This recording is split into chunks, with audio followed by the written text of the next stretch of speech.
দর্শক, বর্তমান রাজনৈতিক পরিস্থিতিতে নতুন রাজনৈতিক দল এনসিপির খুব একটা সুবিধাজনক অবস্থা আমরা দেখতে পাচ্ছি না। এনসিপির ছাত্র সংগঠন বাগসাস বিলুপ্ত হতে পারে, নতুন নামে আসতে পারে, নেতৃত্বে পরিবর্তন হতে পারে। এনসিপির মধ্যে বিভক্তির কথা বলছে বিবিসির তাদের প্রতিবেদনে। এনসিপির একটা অংশ ইসলামপন্থী আর একটা অংশ বামপন্থী, এরকম বিভাজনের রেখা তাদের দলের মধ্যে যখন দেখা গেছে, তখন উপদেষ্টা মাহফুজ আলমকে কেন্দ্র করে একটা আলোচনা তৈরি হয়েছে এবং সেই আলোচনাটা অনেকেই অনেকভাবে উস্কে দিচ্ছেন। সামাজিক যোগাযোগ মাধ্যমে দেখা যাচ্ছে অনেক সাংবাদিক প্রশ্ন করছেন যে মাহফুজ আলমের সম্প্রতি যে ইংল্যান্ড সফর, সেই ইংল্যান্ড সফরের পেছনে কোনো জরুরি রাষ্ট্রীয় প্রয়োজন আছে নাকি সেটা রাজনৈতিক সফর সেই আলোচনা হচ্ছে। এবং কিছুদিন আগে আমরা দেখেছিলাম মাহফুজ আলমের বাবা তিনি তাদের এলাকার স্থানীয় ইউনিয়ন বিএনপির সাধারণ সম্পাদক হিসেবে নির্বাচিত হয়েছেন, তাও ভোট করে। তার বাবা বিএনপির রাজনীতির সঙ্গে জড়িত। মাহফুজ আলমকে নিয়ে এনসিপি কেন্দ্রিক যে আলোচনাটা ছিল, তারপর থেকে সেই আলোচনাটা একটু অন্যদিকে মোড় নিতে শুরু করেছিল এবং তখন থেকে অনেকে বলছিলেন যে মাহফুজ আলম হয়তো শেষ পর্যন্ত বিএনপির হয়ে আগামী সংসদ নির্বাচন করতে পারেন। আদতে কোন পরিস্থিতির দিকে যাচ্ছে, তার ইংল্যান্ড সফরটা ব্যক্তিগত সফর, রাজনৈতিক সফর নাকি সরকারি সফর, সেই প্রশ্নগুলো কেন উঠছে, এনসিপির সঙ্গে তাদের দূরত্ব এবং মাহফুজ আলমের সাম্প্রতিক কিছু ফেসবুক পোস্ট কি কি ভাবনা তৈরি করতে পারছে, সেগুলো বোঝার চেষ্টা করবে এই ভিডিওতে। থাকবেন পলিটিক্স টিভির নিয়মিত আয়োজনে।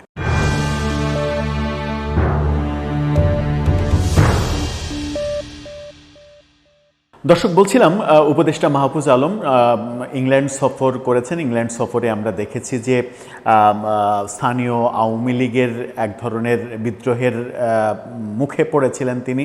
তার গাড়ি লক্ষ্য করে ডিম ছোড়ার ঘটনা আমরা দেখেছি। মাহফুজের নামে সেখানে মিছিল হয়েছে, ব্যানার, ফেস্টুন, প্ল্যাকার্ড আমরা দেখেছি। মাহফুজকে অনেক ধরনের অশ্রাব্য ভাষায় আওয়ামী লীগের নেতাকর্মীদের কথা বলতেও আমরা দেখেছি। সেরকম পরিস্থিতির মধ্যে পড়েছেন। এর আগে আমরা দেখেছিলাম যে আমেরিকা সফরেও ঠিক একই অবস্থার মুখে তিনি পড়েছিলেন। ইংল্যান্ড সফর নিয়ে নতুন প্রশ্ন উঠেছে। সাংবাদিক আনিস আলমগীর তিনি সামাজিক যোগাযোগ মাধ্যমে একটি পোস্ট দিয়েছেন, যে পোস্টে তিনি একটা ইঙ্গিতপূর্ণ কথা বলেছেন যে মাহফুজ আলমের ইংল্যান্ড মিশন কি সফল হলো, মানে রাজনৈতিক মিশন হিসেবেই তিনি দেখছেন। এবং তিনি সহ আরও অনেকে মনে করছেন যে তার বাবা কিছুদিন আগে যাকে দেখেছি আমরা নিজ এলাকায় ইউনিয়ন বিএনপির সাধারণ সম্পাদক নির্বাচিত হতে, এবং সেই সময় তার বাবা গণমাধ্যমের সঙ্গে সাক্ষাৎকারে একটা কনফিউশন তৈরি করেছিলেন। মাহফুজ আলম বিএনপির হয়ে সংসদ সদস্য নির্বাচন করবে কিনা এরকম প্রশ্নের উত্তরে বলেছেন যে এই ব্যাপারে এখনও তার সঙ্গে কোনো আলোচনা হয়নি। তার মানে তিনি কিন্তু বলেননি যে না, সেটা করবে না। তিনি বলেছেন যে এই বিষয়ে তার সঙ্গে কোনো আলোচনা হয়নি। তার মানে যে এক ধরনের এই উত্তরের মাঝেই একটা উত্তর লুকিয়ে আছে কিনা সেটাও অনেকে খুঁজতে চেষ্টা করেছিলেন। সে থেকেই আলোচনা হচ্ছে যে মাহফুজ আলম আগামী নির্বাচনে বিএনপিতে যোগদান করে বিএনপির প্রার্থী হিসেবে সংসদীয় আসনে লড়বেন কিনা সেই প্রশ্ন উঠেছে। সেই প্রশ্ন আবার আরও তীব্র হয় যখন আমরা দেখি সাম্প্রতিককালে মাহফুজ আলম জামাতকে ইঙ্গিত করে, মৌদুদিবাদী রাজনীতিকে ইঙ্গিত করে ফেসবুকে পোস্ট দেন এবং বলেন যে মৌদুদিবাদী রাজনীতি অলরেডি অর্ধ ডজন রাজনৈতিক দল তৈরি হয়েছে, তারা মৌদুদিবাদী রাজনীতি করছেন, নতুন করে মৌদুদি পন্থার রাজনীতির আর বাংলাদেশে দরকার নেই, অন্য চিন্তা করতে হবে, অন্য রকম পরিকল্পনা করতে হবে। এবং তারপরে আমরা দেখলাম যে সেটাকে কেন্দ্র করে তিনি কমেন্টে এরকম মন্তব্যও করলেন যে মওদুদিপন্থী মব আমাকে হত্যা করতে পারে, আমার মানে তিনি প্রাণনাশের এক ধরনের শঙ্কা মানে তার রয়েছে সেটা জানালেন। এই ব্যাপারগুলো আবার নতুন করে আলোচনার জন্ম দিয়েছে যে অনেক দিন আগে তিনি জামাতের ৭১-এর ভূমিকা, তাদের রাজনীতি, ক্ষমা চাওয়া, পাকিস্তানের ক্ষমা চাওয়া না চাওয়া, এই ব্যাপারগুলো নিয়ে লেখালেখি করেছিলেন। তখন থেকেই জামাতের সঙ্গে, শিবিরের সঙ্গে তার একটা দূরত্ব তৈরি হয়েছিল। অনেক দিন পরে যেটা তিনি লিখেছিলেন গত মে মাসের ১১ তারিখে এই ধরনের একটা পোস্ট দিয়েছিলেন। তারপরে আমরা দেখলাম যে এই কদিন আগেই, ২-৩ দিন আগে তিনি আবারও এই মওদুদি পন্থী রাজনীতির বিপক্ষে কথা বললেন। বর্তমানে আমরা যদি রাজনৈতিক অঙ্গনে একটু খেয়াল করি তাহলে বিএনপি এবং জামাতের মুখোমুখি অবস্থানটা আমরা দেখছি। দুই দল একে অন্যকে সহ্য করতে পারছে না, দুই দলের বিপক্ষে কথা বলছে। সেই ক্ষেত্রে মাহফুজ আলমের জামাতের বিপক্ষে অবস্থান গ্রহণ করা, মওদুদিপন্থী রাজনীতির বিপক্ষে অবস্থান করা, এটা কি একটা ইঙ্গিত দেয় যে তিনি বিএনপির রাজনীতির দিকে যাচ্ছেন? আবার অনেকে এই আলোচনাও করছেন যে তিনি লন্ডনে সরকারি সফর, খুব একটা উল্লেখযোগ্য কোনো প্রোগ্রাম না থাকলেও লন্ডনে তিনি মূলত গিয়েছেন তারেক রহমানের সঙ্গে বিএনপির হয়ে সংসদ সদস্য হিসেবে লড়তে পারবেন কি পারবেন না সেই রকম একটা হিসাব নিকাশ চূড়ান্ত করতে, পাকা করতে। এই গুঞ্জনগুলো চতুর্দিকে ডালপালা মেলছে। এই গুঞ্জনগুলো আদৌ সত্য কিনা, এই গুঞ্জনের পেছনে কোনো কারণ আছে কিনা সেগুলো আমরা জানি না, আমরা নিশ্চিত করতে পারছি না। কিন্তু এই ধরনের লেখালেখি গুরুত্বপূর্ণ মানুষগুলো করছেন সামাজিক যোগাযোগ মাধ্যমে, এবং সেই কারণেই প্রশ্ন তৈরি হয়েছে, তাহলে কি মাহফুজ আলম উপদেষ্টা পরিষদ থেকে পদত্যাগ করে এনসিপিতে যোগদান করছেন না? তাহলে কি তিনি বিএনপির রাজনীতির সঙ্গে যুক্ত হচ্ছেন? আসিফ মাহমুদ সজীব ভুঁইয়া আর এক উপদেষ্টা, তাকে নিয়েও গুঞ্জন রয়েছে যে তিনি পদত্যাগ করে এনসিপির রাজনীতির সঙ্গে জড়িত হবেন এবং জড়িত হয়ে তিনি ঢাকার একটি আসন থেকে নির্বাচন করবেন এনসিপির হয়ে। আবার এখানে আরেকটা ব্যাপারও রয়েছে, সেটা হচ্ছে যে এনসিপির রাজনৈতিক অবস্থানে মূল যে বড় যে জায়গাগুলো, আহ্বায়ক, সদস্য সচিব, উত্তরাঞ্চলের মুখ্য সংগঠক, কেন্দ্রীয় মুখ্য সমন্বয়ক, দক্ষিণাঞ্চলের মুখ্য সংগঠক, এই পদগুলোতে কিন্তু এই পদগুলো কিন্তু ফিল আপ হয়েছে। তার মানে নাহিদ ইসলাম, আক্তার হোসেন, হাসনাত, সার্জিস, নাসিরুদ্দিন পাটোয়ারি, তারা কিন্তু গুরুত্বপূর্ণ সব পদে অবস্থান করছে।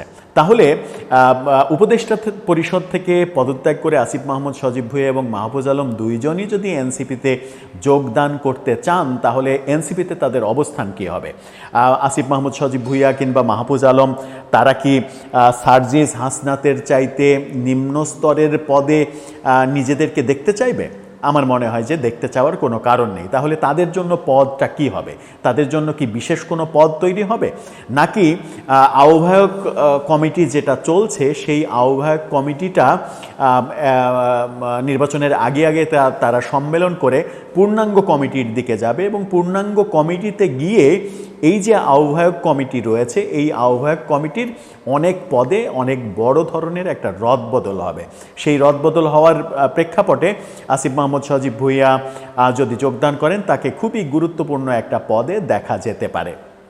সেক্ষেত্রে কি হতে পারে?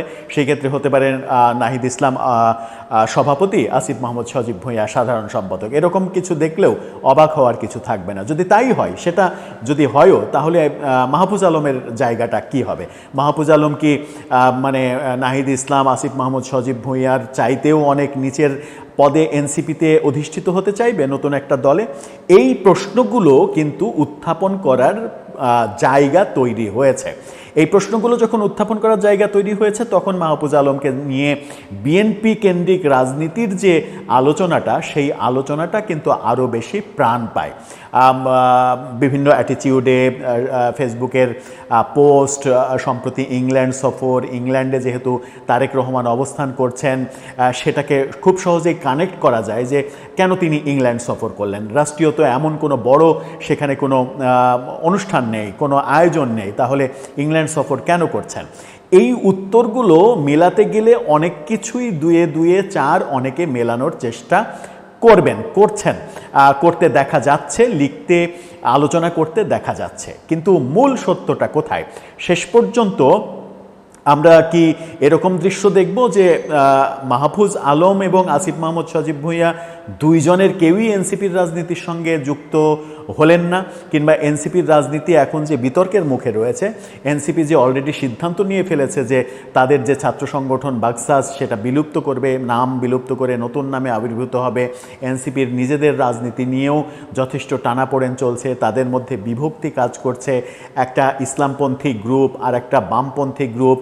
এই গ্রুপিং যখন চলছে তখন নতুন দুইজনের গুরুত্বপূর্ণ যারা উপদেষ্টা আছেন তারা এসে কোন পর্যায়ে তাদের অবস্থান হবে, এই প্রশ্নগুলোর সমাধানটা কিন্তু খুব জটিল।